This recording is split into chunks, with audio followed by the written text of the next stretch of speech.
Hello and welcome to It's Tomorrow News. At least 20 people are thought to have died in South Africa's eastern coastal province of KwaZulu-Natal due to the unusually heavy rainfall, according to the media reports, while officials were still trying to assess the extent of the damage. There are fears that numerous people have been injured while damage to property was extensive in the overnight rains. The military has been put on alert. Local media outlet ENCA reports that the major roads in the cities of Durban and Umlazi have been closed due to the flooding. The situation was aggravated by the power outages while the country's aging infrastructure appeared unable to absorb the masses of the water. On social media, residents shared videos of water rushing into the houses and settlements.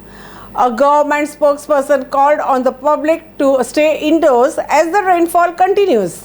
Efforts are underway to restore water and electricity supplies that have been cut to parts of the city after most of the city's electricity power stations were flooded on Monday evening and a number of water treatment plants were damaged.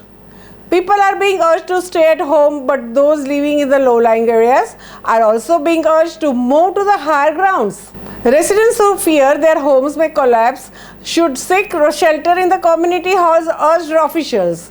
South Africans have been posting photos online on the destruction, including these collapsed roads in the resort town of Umdloti. Some people have been swept away by the surging waters, says officials. Durban port, the largest and busiest shipping terminal in the sub-Saharan Africa, has been inundated with the floodwaters that carries away shipping containers and left them in the jumbled pile. Authorities are providing shelter to several hundreds of the people whose homes and possessions were washed away by the floods, and technicians are working to restore electricity to areas where power had been knocked out.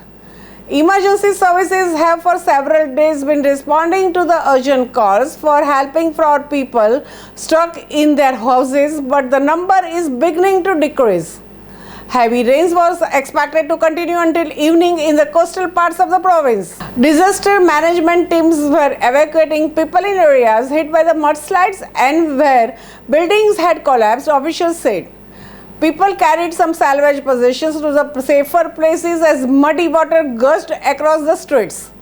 The rains in the KwaZulu-Natal also flooded a dam beyond capacity, making it impossible to operate a hydroelectric generator at a power utility ESCOM. South Africa's biggest logistic and freight operator Transnet, which runs the Durban port, paused the operations across its terminals there as the floods damaged a road and blocked access to the terminals.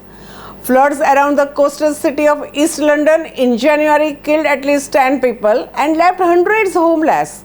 Scientists have suspected climate change has caused the worsening floods and droughts along the eastern coastlines of Africa.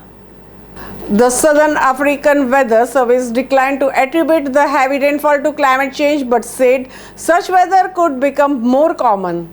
In 2019, the Department of the Environment drew up a plan for South Africa to adapt to climate change, which includes strengthening its preparedness to respond more quickly to the weather disasters and help victims recover. The Weather Department said heavy rainfall in KwaZulu-Natal will considerably weaken, but added the heavy rain will return on Friday and last until Monday morning. That's all for now. For more news updates, stay tuned with us. It's Tomorrow News. For more global weather updates like this, subscribe our channel and hit the bell icon for regular updates.